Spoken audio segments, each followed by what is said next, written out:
ಆದಿಕಾಲದಲ್ಲಿ ರತನಮಾಲ ಎಂಬ ಪರ್ವತ ಪ್ರದೇಶದಲ್ಲಿ ದೂಷಣನೆಂಬ ರಾಕ್ಷಸನಿದ್ದನು.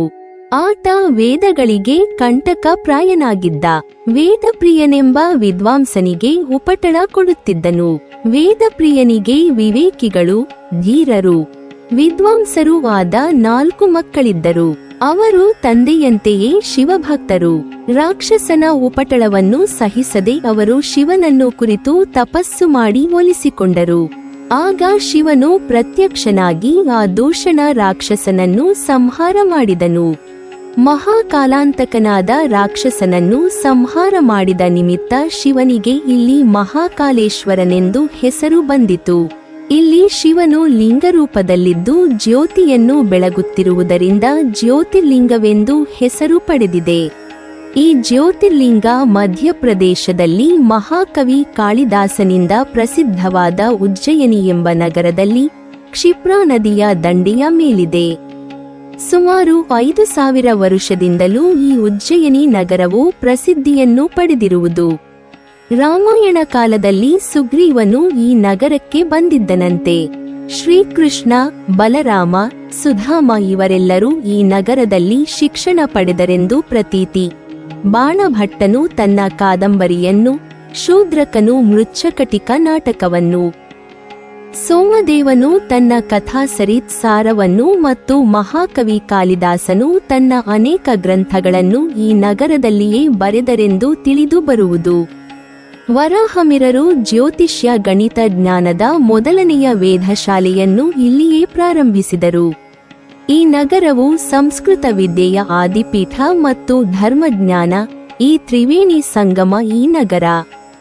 ಇವೆಲ್ಲ ಮೌಲ್ಯಗಳಿಂದ ಉಜ್ಜಯಿನಿ ನಗರದ ವೈಭವವು ಉತ್ತುಂಗಕ್ಕೆ ತಲುಪಿತ್ತು. ಮೌರ್ಯ, ಗುಪ್ತ ಮೊದಲಾದ ರಾಜರು ಈ ವೈಭವಗಳನ್ನು ಮತ್ತಷ್ಟು ಊರ್ಜಿತಗೊಳಿಸಿದರು. ಇದು ವಿಕ್ರಮಾದಿತ್ಯನ ರಾಜಧಾನಿಯೂ ಆಗಿತ್ತು.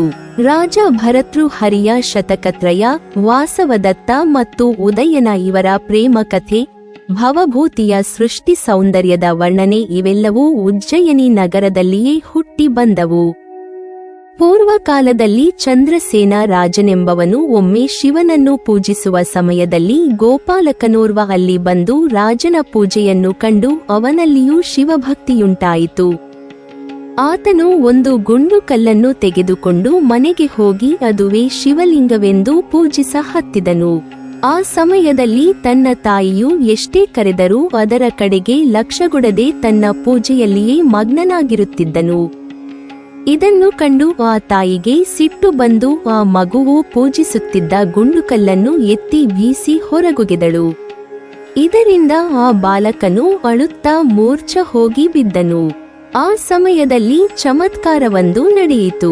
ಅದೇನೆಂದರೆ ಶಿವನು ಪ್ರತ್ಯಕ್ಷನಾಗಿ ಆ ಮಗುವನ್ನು ಮೂರ್ಛೆಯಿಂದ ಎಬ್ಬಿಸಿ ತಾಯಿ ಮಕ್ಕಳಿಗಿರುವರಿಗೂ ದರ್ಶನವಿತ್ತು ಅಲ್ಲಿಯೇ ಐಕ್ಯನಾದನೆಂದು ತಿಳಿದು ಬರುತ್ತದೆ.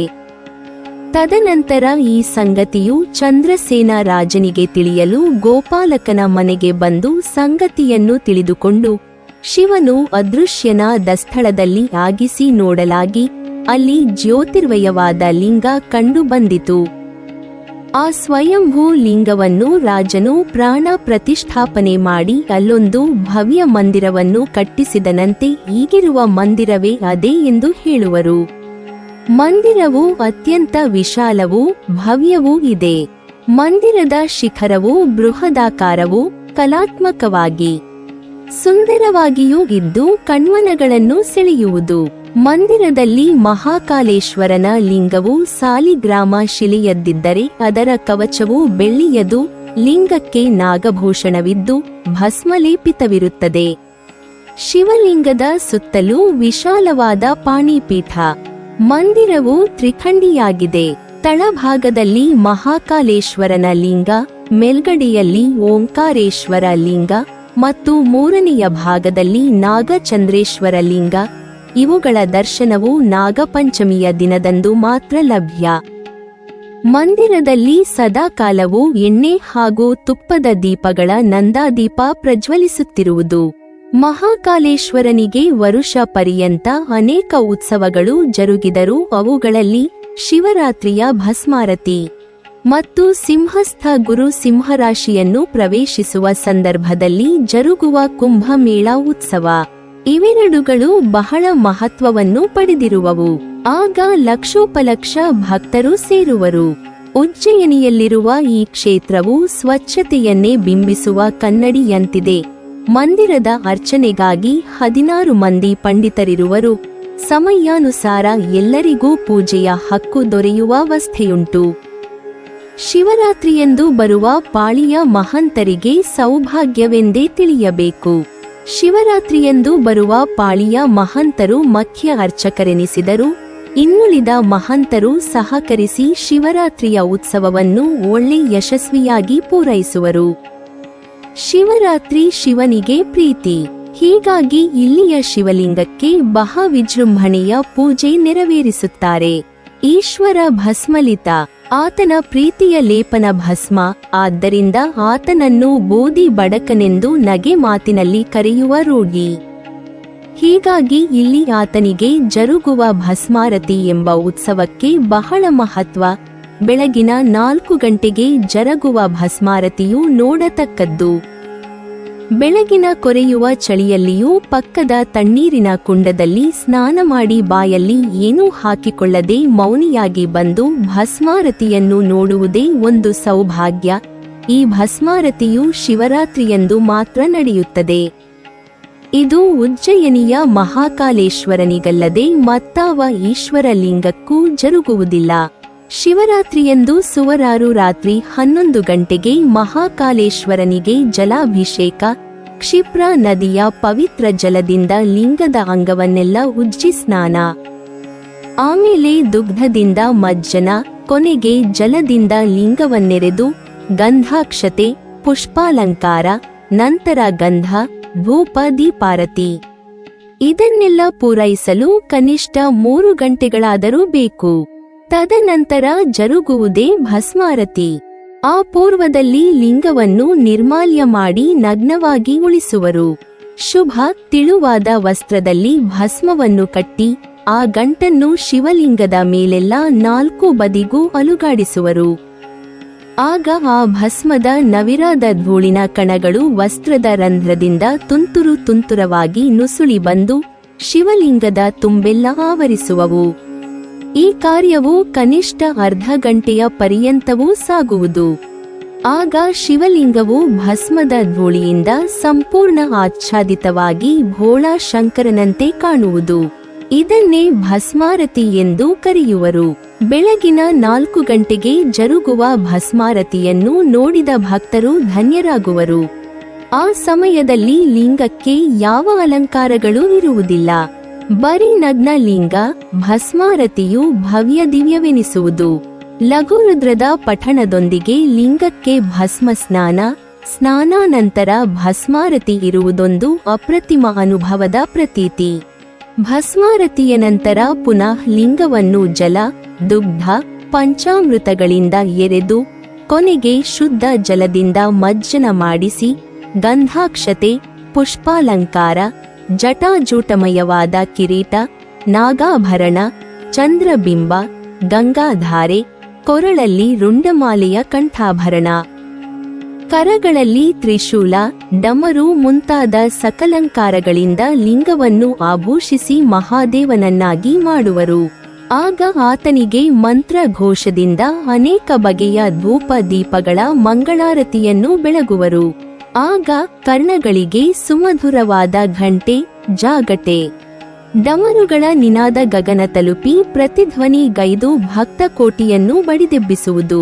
ಈ ಪರಿಯ ಪೂಜಾ ವಿಧಿಗಳು ಪೂರೈಸಿದ ನಂತರ ಆತನಿಗೆ ತೊಡಿಸಿದ ವಿಶೇಷ ಅಲಂಕಾರಗಳನ್ನು ಒಂದೊಂದಾಗಿ ತೆಗೆದು ಬರಿಲಿಂಗಮಯವಾಗಿ ಉಳಿಯುವಂತೆ ಮಾಡಿ ಪುನಃ ಜಲಕ್ಷೀರಗಳಿಂದ ಅಭಿಷೇಕವನ್ನು ಮಾಡಿಸಿ ಗಂಧಲೇಪನ ಗೈದು ಲಿಂಗದ ತಲೆಯ ಮೇಲೆಲ್ಲ ಪುಷ್ಪವೃಷ್ಟಿ ಗೈಯುವರು. ಆಗ ಆತನು ನಿರಾಭರಣ ಸುಂದರನಾಗಿ ಕಾಣುವನು. ಆಮೇಲೆ ಸಕಲ ಭಕ್ತ ವೃಂದಕ್ಕೆ ಕ್ಷೀರಾಭಿಷೇಕಕ್ಕಾಗಲಿ ಜಲಾಭಿಷೇಕಕ್ಕಾಗಲಿ ಪುಷ್ಪಾರ್ಚನೆಗಾಗಲಿ ಅವಕಾಶ ಹಾಗೂ ಧರ್ಮದರ್ಶನದ ಅವಕಾಶ. ಜನರ, ದೇಶದ, ಜಗತ್ತಿನ ಕಲ್ಯಾಣಕ್ಕಾಗಿಯೇ ಇಷ್ಟೊಂದು ವೈಭವದಿಂದಲೂ ಶಾಸೂಕ್ತದಿಂದಲೂ ಈ ಮಹಾಕಾಲೇಶ್ವರ ಲಿಂಗವನ್ನು ಶಿವರಾತ್ರಿಯಂದು ಪೂಜಿಸುವುದನ್ನು ಅಲ್ಲಿಯ ಮಹಂತರು ಒಳ್ಳೆ ಉತ್ಸುಕತೆಯಿಂದಲೂ ಹೆಮ್ಮೆಯಿಂದಲೂ ಹೇಳುವರು. ಈ ಮಂದಿರವು ಮಹಮ್ಮದೀಯರ ಆಳಿಕೆಯಲ್ಲಿ ದಾಳಿಗೊಳಗಾಗಿ ವಿಧ್ವಂಸಗೊಳ್ಳಲ್ಪಟ್ಟಿತು ಮತ್ತು ಶಿವಲಿಂಗದ ಬುಡದಲ್ಲಿದ್ದ ಅಪಾರ ಸಂಪತ್ತನ್ನು ದೋಚಿದ್ದಲ್ಲದೆ ಲಿಂಗವನ್ನು ಬಳಿಯಲ್ಲಿರುವ ಕೋಟಿ ತೀರ್ಥದಲ್ಲಿ ಒಗೆದು ಬಿಟ್ಟಿದ್ದರು. ಮಂದಿರವಿರುವ ಸ್ಥಳದಲ್ಲಿ ಮಸೀದಿಯೊಂದನ್ನು ಕಟ್ಟಿಸಿದ್ದರೆಂದು ಇತಿಹಾಸದಿಂದ ತಿಳಿದುಬರುತ್ತದೆ. ತದನಂತರ ದಿಲ್ಲಿಯ ಆಡಳಿತವು ಶಹಾಜಿಯ ಕೈಯಲ್ಲಿ ಬಂದ ನಂತರ ಶ್ರೀಮಂತ ರಾಣೋಜಿ ಶಿಂಧೆ ಎನ್ನುವ ಮಹಾನುಭಾವರು 1734 ಇಸ್ವಿಯಲ್ಲಿ ಶ್ರೀರಾಮಚಂದ್ರ ಬಾಬಾ ಶೇಲಾವಿ ಎಂಬವರಿಂದ ಪುನಃ ಅದೇ ಸ್ಥಳದಲ್ಲಿ ಮಂದಿರವನ್ನು ಕಟ್ಟಿಸಿ ಕೋಟಿ ತೀರ್ಥದಲ್ಲಿ ಬೀಸಾಡಿದ ಮಹಾಕಾಲೇಶ್ವರ ಲಿಂಗವನ್ನು ಹೊರತೆಗೆದು ಅದರ ಮೊದಲಿನ ಮೂಲ ಸ್ಥಳದಲ್ಲಿಯೇ ಪ್ರತಿಷ್ಠಾಪಿಸಿದರೆಂದು ತಿಳಿದುಬರುವುದು. ಕವಿ ಕಾಳಿದಾಸನು ತನ್ನ ಮೇಘದೂತ ಕಾವ್ಯದಲ್ಲಿ ಉಜ್ಜಯಿನಿಯನ್ನು ವರ್ಣಿಸುವಾಗ ಈ ಮಹಾಕಾಲೇಶ್ವರನನ್ನು ಮರೆತಿಲ್ಲ. ಉಜ್ಜಯಿನಿ ನಗರಾಧಿಪತಿ ಮಹಾಕಾಲೇಶ್ವರ. ಈ ನಗರವು ಮಹಾಕಾಲೇಶ್ವರನಿಂದ ಪ್ರಸಿದ್ಧಿಯನ್ನು ಪಡೆದಂತೆ ಖಗೋಳಶಾಸ್ತ್ರದಿಂದಲೂ ಪ್ರಸಿದ್ಧಿಯನ್ನು ಪಡೆದಿರುವುದು ಅಲ್ಲದೆ ಕಾಳಿದಾಸನ ನಗರ ಎಂದೂ ಪ್ರಸಿದ್ಧಿ. ಭಾರತೀಯ ಖಗೋಳಶಾಸ್ತ್ರವು ಅತಿ ಪುರಾತನದು. ಆರ್ಯಭಟ, ವರಾಹಮಿರ, ಬ್ರಹ್ಮಗುಪ್ತ, ಎರಡನೆಯ ಭಾಸ್ಕರಾಚಾರ್ಯ ಇವರೆಲ್ಲರೂ ಖಗೋಳಶಾಸ್ತ್ರವನ್ನು ಅಭ್ಯಸಿಸಿ ಗುರುತಿಸಿ ಜಗದಾದ್ಯಂತ ಮನ್ನಣೆಯನ್ನು ಪಡೆದವರು. ಈಗಿನ ವೈಜ್ಞಾನಿಕ ಯುಗಕ್ಕೆ ಗ್ರಾಸವನ್ನು ಒದಗಿಸಿಕೊಟ್ಟವರು. ವೈಜ್ಞಾನಿಕ ವಿಚಾರಗಳ ಮಾರ್ಗದರ್ಶಿಯೆಂದು ವರಾಹಮಿರರನ್ನು ಗುರುತಿಸುವರು. ಇವರು 940ರ ಹಿಂದೂ ಮುಂದು ಅವಂತಿ ನಗರದಲ್ಲಿ ಇದ್ದರೆಂದು ಪ್ರತೀತಿ. ಹೀಗಾಗಿ ಇವರ ನೆನಪಿನ ಕುರುಹಾಗಿ ಉಜ್ಜಯಿನಿಯಲ್ಲಿ ವೇದ ಶಾಲೆಯೊಂದಿರುವುದು. ವರಾಹಮಿರರು ಉಜ್ಜಯಿನಿಯನ್ನು ಭೂಮಂಡಲದ ಕೇಂದ್ರ ಬಿಂದು ಎಂದು ಗ್ರಹಿಸಿ ಖಗೋಳಶಾಸ್ತ್ರದ ಅಧ್ಯಯನ ಮಾಡಿದರಂತೆ. 15ನೆಯ ಶತಮಾನದ ನಂತರ ಮಾಳವರ ರಾಜ್ಯ ಪಾಲನಾಗಿದ್ದ ಮಹಮ್ಮದ ಶಹಾನ ಆಜ್ಞಾನುಸಾರ ಜಯಪುರದ ರಾಜ ಜಯಸಿಂಹನು ದಿಲ್ಲಿಯಲ್ಲಿರುವಂತಹ ವೇದ ಶಾಲೆಯನ್ನು ಉಜ್ಜಯಿನಿಯಲ್ಲಿ ಕಟ್ಟಿಸಿದನಂತೆ. ಅದನ್ನು ಜಂತರ ಮಂತರ ಎಂದು ಕರೆದರು. ಇದರ ಪುನರುದ್ಧಾರವನ್ನು 1923ರಲ್ಲಿ ಆಗಿನ ಸಂಸ್ಥಾನಿಕರಾದ ಮಾಧವರಾವ್ ಸಿಂಧಿಯಾ ಮಾಡಿಸಿದರಂತೆ. ಅಲ್ಲಿ ಇನ್ನಿತರ ಯಂತ್ರಗಳೆಂದರೆ ಸಾಮ್ರಾಜ್ಯ ಯಂತ್ರ, ದಿಗ್ದಶ ಯಂತ್ರ, ನಾಡಿವಲಯ ಯಂತ್ರ, ಯಾದ್ಯಾತ್ಯ ಭಿತ್ತಿಯಂತ್ರ ಮುಂತಾದವುಗಳು. ಉಜ್ಜಯಿನಿಯಲ್ಲಿ ಧಾರ್ಮಿಕ ಹಾಗೂ ತಾಂತ್ರಿಕ ವಾತಾವರಣ ತಲೆ ಎತ್ತಿ ನಿಂತಿರುವುದು. ಇಲ್ಲಿಯ ಮಹಾಕಾಲೇಶ್ವರನ ವೈಶಿಷ್ಟ್ಯವೆಂದರೆ ಇದರ ಪರಿಸರದಲ್ಲೆಲ್ಲಿಯೂ ಅಣು ಸ್ಫೋಟವು ಎಂದೂ ಸಂಭವಿಸದಿಲ್ಲವೆಂದು ದೃಢ ನಂಬಿಕೆ. ಈ ಮಹಾಕಾಲೇಶ್ವರನ ಮಂದಿರದ ಪರಿಸರದಲ್ಲಿ ಇನ್ನೂ ಅನೇಕ ಮಂದಿರಗಳು ನೋಡತಕ್ಕಂಥವುಗಳಿರುವವು. ಅವುಗಳಲ್ಲಿ ಹರಿಸಿದ್ದಿ ದೇವಿ ಮಂದಿರ ಒಂದು. ಈ ಮಂದಿರದಲ್ಲಿ ಮೂರ್ತಿ ಇರದಿದ್ದರೂ ಪಾಣಿಪೀಠದ ಮೇಲೆ ಶಿಲೆಯೊಂದಿದ್ದು ಅದರ ಮೇಲೆ ಶ್ರೀಚಕ್ರವನ್ನು ಕೆತ್ತಿರುವರು. ವಿಕ್ರಮಾದಿತ್ಯನು ಈ ಸ್ಥಳದಲ್ಲಿ ಉಗ್ರ ತಪಸ್ಸು ಮಾಡಿದನಂತೆ. ಸನಿಹದಲ್ಲಿ ಅನ್ನಪೂರ್ಣಾದೇವಿಯ ಮೂರ್ತಿ ಮಾತ್ರ ಹೊಂದಿದೆ. ಶ್ರೀಗೋಲ ಮಂದಿರ. ಕರಿಯ ಶಿಲೆಯ ಈ ಸುಂದರ ಮಂದಿರವನ್ನು ಮಹಾರಾಜ ಶಿಂಧೆ ಎನ್ನುವವರ ಪತ್ನಿ ಬಾಯಿಜಾಬಾಯಿ ಎಂಬುವಳು ಊರ ಮಧ್ಯದಲ್ಲಿ ಕಟ್ಟಿಸಿರುವಳು. ಇದೊಂದು ವಿಶೇಷ ಕಲಾಕೃತಿಯ ಸೌಂದರ್ಯವನ್ನು ಹೊರಸೂಸುವ ಮಂದಿರ. ಈ ಮಂದಿರದಲ್ಲಿ ಶ್ರೀ ಗೋಪಾಲಕೃಷ್ಣನ ಮೂರ್ತಿಯಲ್ಲದೆ ರಾಧಾ, ಶಂಕರ, ಗರುಡ ಇವರ ವಿಗ್ರಹಗಳು ಉಂಟು.